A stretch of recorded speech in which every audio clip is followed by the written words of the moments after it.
Ini benar-benar gawat. Metode tipuan padrun alias padang gurun dipakai iblis di zaman sekarang ini. Metodenya sangat berbahaya dan mematikan bagi kaum awam yang nggak waspada. Metode ini terbukti ampuh untuk mempengaruhi, memanipulasi, menipu, dan menjatuhkan lawan. Ayo kita simak sampai akhir ya, supaya kau nggak tertipu.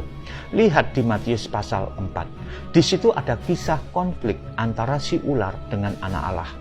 Di padang gurun yang tandus dan gersang itu, setelah 40 hari, Yesus dihampiri oleh iblis dan dicobai 3 kali. Lihat pada pencobaan kedua, pada ayat 6. Iblis menggunakan jurus tipuan dengan mengutip ayat firman Tuhan di Mazmur pasal 91. Dikatakan demikian, jika engkau anak Allah, jatuhkanlah dirimu ke bawah, sebab ada tertulis, mengenai engkau ia akan memerintahkan malaikat-malaikatnya, dan mereka akan menatang engkau di atas tangannya, supaya kakimu jangan terantuk kepada batu. Ayat ini dicomot lepas dari konteksnya dan ditafsirkan secara sembarangan serta diterapkan pada situasi yang salah oleh iblis. Trik ini dapat menjadi senjata ampuh yang mematikan bagi yang nggak paham. Perhatikan metode tipuan padrun ini dipakai juga oleh anak-anak dari si iblis untuk menipu jemaat Tuhan. Bukankah dikatakan di Yohanes pasal 8 ayat 43 dan 44 bahwa mereka yang menolak ajaran Kristus adalah anak-anak iblis? Siapakah mereka?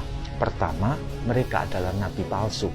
Mereka adalah serigala berbulu domba yang menyamar sebagai hamba Tuhan, penginjil, bahkan pendeta, tapi datang untuk mengacaukan imanmu. Seluruh bahasanya memang rohani, tapi tidak berotoritas. Khotbahnya 1 ayat, lantas ditafsirkan sekenanya dan di luar konteksnya. Jemaat tidak dibawa untuk mengagumi Kristus dan salibnya, tapi untuk dirinya sendiri dan organisasinya. Kedua, mereka adalah para debater non-Kristen.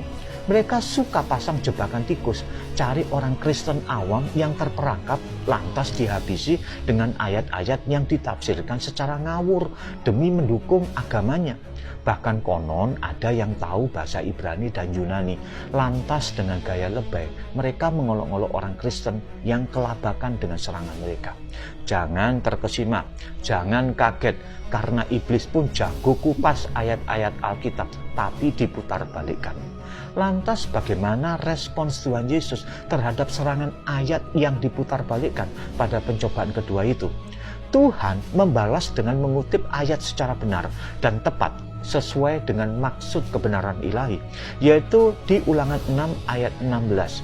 Ia berkata dengan tegas, ada pula tertulis, janganlah engkau mencobai Tuhan Allahmu. Kita mau mencontoh Tuhan Yesus yang menggunakan firman Tuhan yang berotoritas dan diterapkan secara benar untuk melawan mereka. Kalau mereka ngeyel gimana? Gunakan jurus ampuh Tuhan Yesus di ayat 10. Enyalah iblis. Ini saran tegas saya bagi kalian yang main di sosmed. Jauhilah mereka, orang-orang yang pintar bersilat kata, supaya hati nuranimu tidak tercemar oleh tingkah laku mereka dan ucapan mereka. Amin.